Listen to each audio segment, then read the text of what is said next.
Sam, salut, voilà, c'est Luc. Eh bien, écoute, tu m'as envoyé une vidéo pour me poser 2 questions. Ce soir, je vais répondre à tes 2 questions. On va d'abord passer côté théorique sur le tableau blanc et après, on passera côté pratique sur les marchés. D'abord, je tiens à te remercier, d'abord parce que tu utilises la méthode des excès de prix. Bravo, bien t'en as pris en tout cas. Que tu commences à la maîtriser, c'est clair, et qu'en plus tu l'apprécies. Je suis très fier que vous soyez plusieurs centaines à avoir acheté le livre de la méthode des excès de prix et que vous soyez extrêmement nombreux à regarder aussi le Money School des excès de prix. On y va? C'est parti. La première question que tu m'as envoyée, tu m'as demandé en fait comment on pouvait déterminer, à partir de quel point on pouvait déterminer qu'on sortait de la tendance de l'excès pour pouvoir reprendre cet excès. Ce que tu montres à l'écran, toi, quand tu me le présentes, Sam, ce n'est pas un excès. Il ne faut pas tout mélanger. En fait, ici, ça n'est pas un excès. Je te l'ai expliqué dans le livre. Je suis sûr que tu vas retrouver le pourquoi du comment. Dans le livre, je te montre bien, en fait, que la taille des corps est fondamentale. À partir du moment où les corps se ressemblent, ce n'est pas un excès. Par contre, ce que tu me montres dans le livre et ce qui est très intéressant, c'est un côté de carré. Tu vois, quand tu regardes le côté de carré que tu me montres, je comprends qu'effectivement, tu puisses hésiter.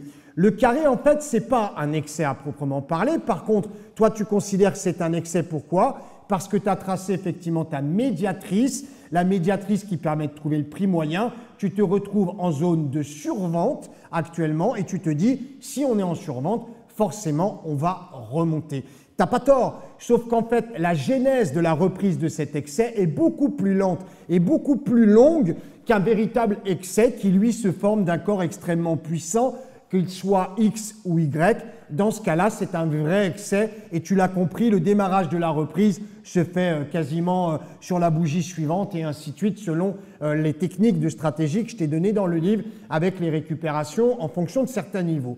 Je ne dis pas tout, tu as compris, puisque la vidéo va tourner sur YouTube. Si les gens veulent apprendre les excès, qu'ils n'hésitent pas à acheter le livre ou même s'inscrire au Money School. Donc, comment ça se traite tout ça? Ce n'est pas compliqué.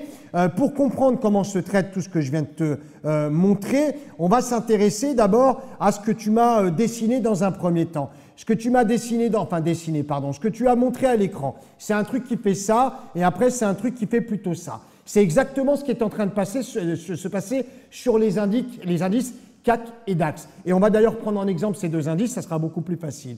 En fait, ce qu'il est en train de te montrer, le marché, il t'a fait faire le côté 1, il t'a fait faire le côté 2. Maintenant, toi, tout ce que tu attends, c'est de tracer effectivement 3 et 4. Ça, je te l'ai montré dans le livre, ça ne devrait pas poser de problème. Par contre, à quel moment tu dois rentrer sur le marché pour récupérer et remonter? Je vais te donner 2 astuces.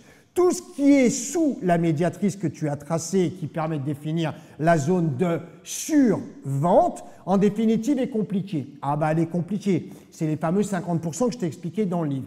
Dès que tu vas franchir cette zone-là, ça va être beaucoup plus facile et tu iras bien sûr chercher ton haut de carré tel que je te l'ai expliqué. Je suis sûr que tu comprends absolument tout ce que je dis.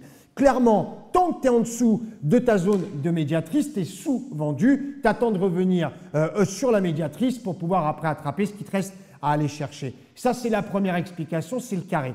Quant à la tendance, ce n'est pas compliqué. Alors, la tendance de base, tout le monde sait la tracer. La tendance des excès de prix, c'est un peu plus compliqué. Il faut trouver la moyenne, effectivement, des prix, là, dans le cadre de la descente, de façon à pouvoir, après, travailler dans les bougies, puisque tu vas travailler, toi, sur un trendline d'excès. Ce qui veut dire qu'on va pouvoir parfaitement voir le dénivelé, la tendance, le trendline, en fonction de la moyenne des prix. Et enfin, si tu veux travailler dans cette zone de survente, il va falloir que tu t'intéresses ici à tout ce qu'on appelle des mèches anormales, des ombres anormales, des ruptures de bougies que maintenant tu connais, parce que c'est ça qui va t'envoyer au start. Le start, de toute façon, ça va être la rupture de bougie, les ombres anormales, les récupérations d'excès dans l'excès et ainsi de suite. Ça, c'est mes réponses, effectivement, à l'ensemble de tes questions. Maintenant, on passe en pratique, si tu veux bien, Sam,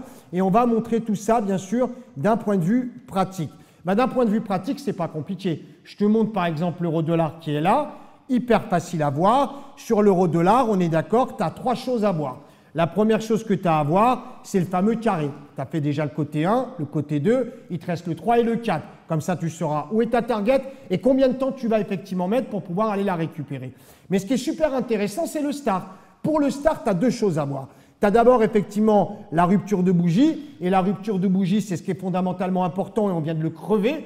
La deuxième zone pour pouvoir être complètement sécurisé, c'est le petit chouïa qui est ici, qu'on appelle effectivement une ombre Y.